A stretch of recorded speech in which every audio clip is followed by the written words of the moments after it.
जा रही है। इसका मुख्य कारण सूर्य का आपके अपने राशि पर आना ही होगा। नक्षत्रों के आधार पर और चंद्रमा के गोचर के आधार पर हमने आपके लिए कुछ तारीखें निकाली हुई है और उन तारीखों पर हमारा कोई शुभ कार्य संपन्न होने जा रहा है।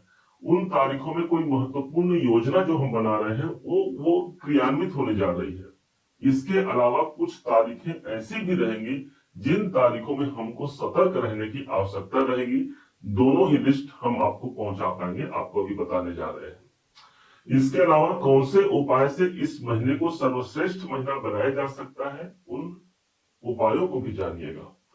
सबसे पहले प्रारंभ करते हैं कि इस महीने 2025 के अगस्त महीने में स्वास्थ्य, धन, नौकरी, व्यापार, भाग्योन्नति और कैरियर के परिप्रेक्ष्य से कैसा होगा ये महीना अगस्त का। प्रारंभ करते हैं सबसे पहले आपके स्वास्थ्य से, क्योंकि कहा जाता है जान है तो जहान है। और ठीक 16 तारीख का एक डेट आता है जिस दिन आपके अपने राशि के स्वामी भगवान सूर्य नारायण 12वें घर को छोड़ करके एक घर आगे प्रवेश कर जाएंगे और ये सिंह राशि में इनका गोचर हो जाता है, जो कि एक बेहतर स्वास्थ्य के लिए बहुत महत्वपूर्ण होगा, एक अनुकूल होगा। हमारा ओरा एक पॉजिटिव ओरा होता है। हम एक नए कॉन्फिडेंस से, एक नए उत्साह के संग अपने कार्य को प्रयोजित करते हुए, उसको नियोजित करते हुए आगे बढ़ते हैं। अब धन की स्थिति क्या रहेगी? धन भाव के स्वामी स्वयं बुध देव होते हैं और बुध की स्थिति इस महीने को 11 तारीख को बुध वक्री अवस्था से मार्गी अवस्था पर आ रहे हैं और बुध की स्थिति 12वें घर पर है।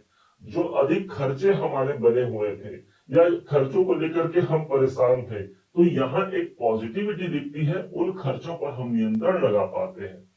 विशेष मंगल जैसा एक एनर्जिक ग्रह हमको मिला हुआ है धन भाव पर, और ये मंगल सिंह राशि के योग कारक ग्रह होते हैं। इसलिए हमारी एनर्जी धन प्राप्ति के लिए लगती है और वो बेहतर धन हम तक पहुंच पाता है जिसकी कामना हमने किया हुआ है। मंगल के पास जो प्रभाव है भाग्य के स्वामी है, इसलिए भाग्य के द्वारा या फिर पैतृक संपत्ति के योग भी यहाँ पर बनने की उम्मीद भी लगाई जा सकती है। अब आइए जानते हैं आपके सुख के भाव को। सुखेश भी मंगल ही बनते हैं और मंगल द्वितीय भाव पर है, इसलिए इस महीने पारिवारिक वातावरण अनुकूल रहेगा। हम शांति और सौहार्दपूर्ण वातावरण को प्राप्त कर पाते हैं। अब पंचम भाव जो आपके शिक्षा का है, पंचमेश देव गुरु बृहस्पति बनते हैं और गुरु इस समय पर एकादश भाव पर होकर के अपने ही घर को 7वीं दृष्टि प्रदान कर रहे हैं।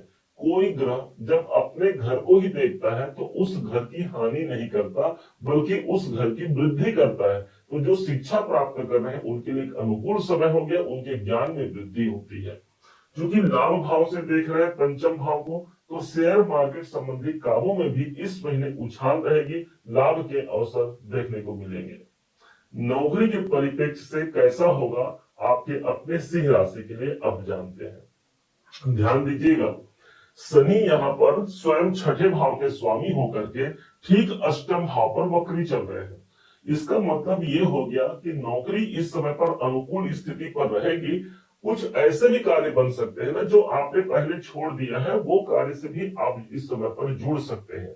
अष्टम भाव पर वक्री हो रहे हैं, इसका मतलब कोई जॉब चेंज की जो हम कामना लिए हुए हैं, तो ये महीना वो जॉब परिवर्तन के लिए हम प्रयास करते हैं और वो हम तक पहुंचा पाते हैं।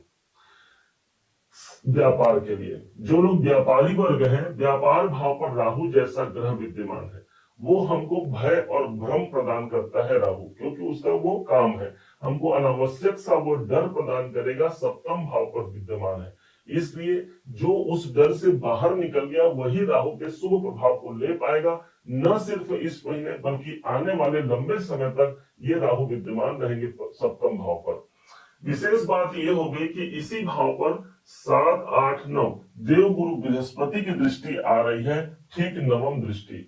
और विशेष बात यह हो गई कि 13 अगस्त को देव गुरु बृहस्पति पुनर्वसु नक्षत्र पर प्रवेश करेंगे और पुनर्वसु नक्षत्र के स्वामी स्वयं देव गुरु बृहस्पति बनते हैं। इसलिए भी व्यापारिक गतिविधियां यहाँ बढ़ने जा रही है।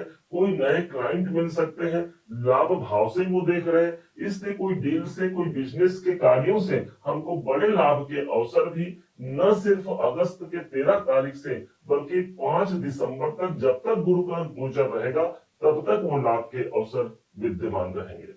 अब आते हैं भाग्य।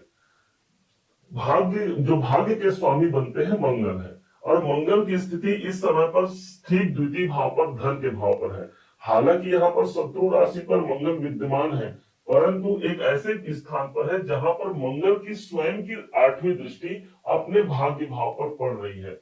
1 2 3 4 5 6 7 8 ये भाग्य घर। अब मंगल की स्वयं की दृष्टि अपने ही घर पर होने के कारण भाग्य हमारा सपोर्ट करेगा, भाग्य हमारा साथ देगा, और मंगल का ये गोचर पूरे इस महीने विद्यमान रहेगा। कैरियर की स्थिति समझिएगा, कैरियर ही वो स्थान है, दसम भाव, जहां पर 2 नंबर की राशि लिखी है। ये स्थान ही डिसाइड करता है कौन नौकरी में सफल होगा, कौन व्यापार में सफल होगा, और इसी को देख करके एक ज्योतिषी ये निर्धारित करता है कि नौकरी या व्यापार क्या करना होगा। अब यहाँ पर दशमेश की स्थिति जो बनी हुई है वो शुक्राचार्य है, और शुक्र बैठे हैं स्वयं लाभ के घर में, अर्थात कर्म क्षेत्र में हम चाहे नौकरी कर रहे हो या व्यापार क्षेत्र पर हो, हमारा कैरियर जब लाभ भाव पर है, अर्थात हमको लाभ की प्रवृत्ति यहाँ पर बढ़ने वाली है। लाभ के दायरे वहां बढ़ सकते हैं, कोई बड़े लाभ के अवसर हम अपने कर्म क्षेत्र से निकाल करके लेने जा रहे हैं। और विशेष तौर पर 20 तारीख तक का, 20 तारीख के बाद यही शुक्र जब एक घर आगे प्रवेश करेंगे, तो जो लोग विदेशों में रह रहे हैं या विदेश संबंधी अपने कैरियर को आजमा रहे हैं, उनके लिए एक अनुकूल समय निकलकर सामने आएगा। अब इनकम, लाभ की स्थिति क्या रहेगी पूरे इस महीने। शुक्र जैसा ग्रह हमको लाभ भाव पर मिला है, और देव गुरु बृहस्पति भी यहाँ विद्यमान है। दोनों को कंबाइन कर दिया जाए तो शुक्र हमारा पैसा है, तो गुरु हमारा भाग्य है। दोनों की युति हमको देखने को मिलेगी। खास करके 20 तारीख तक कोई बड़े लाभ के अवसर निकल सकते हैं, कोई बड़े लाभ का अवसर प्राप्त होने जा रहा है। गुरु वैसे भी पुनर्वसु नक्षत्र पे जा रहे हैं, लाभ भाव पर जा रहे हैं 5 दिसंबर तक सही, लेकिन इन 3-4 महीनों में कोई बड़े हमारे ड्रीम है, कोई डिजायर है, वो इस समय पर पूरे होने जा रहे हैं। अब आइए जानते हैं कौन सी वो तारीखें हैं जो तारीखें आपके लिए अनुकूल साबित होंगी, और किन तारीखों में हमको सतर्क रहने की आवश्यकता भी रहेगी।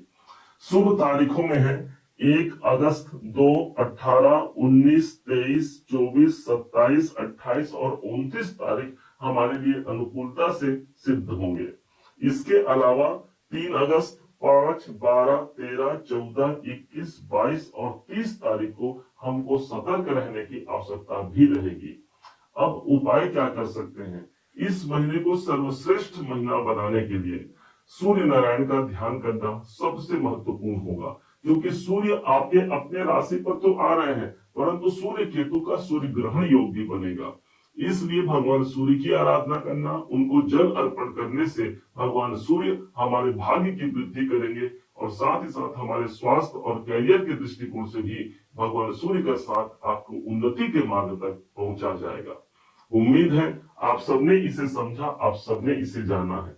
यदि आपने इसे समझा है, जाना है, और मेरे समझाने का प्रयास यदि आपको सार्थक लगा हो, मेरे समझाने का तरीका यदि आपको सार्थक लगा हो, तो हर बार की भांति इस बार भी अपना प्यार भरा लाइक और कमेंट करना कभी मत भूलिएगा। और हाँ, यदि अभी तक आपने चैनल को सब्सक्राइब नहीं किया है, सब्सक्राइब जरूर कीजिएगा। पुनः एक बार फिर आप सभी का दिवस बहुत मंगलमय हो, इन्हीं शुभकामनाओं के साथ। जय श्री राम।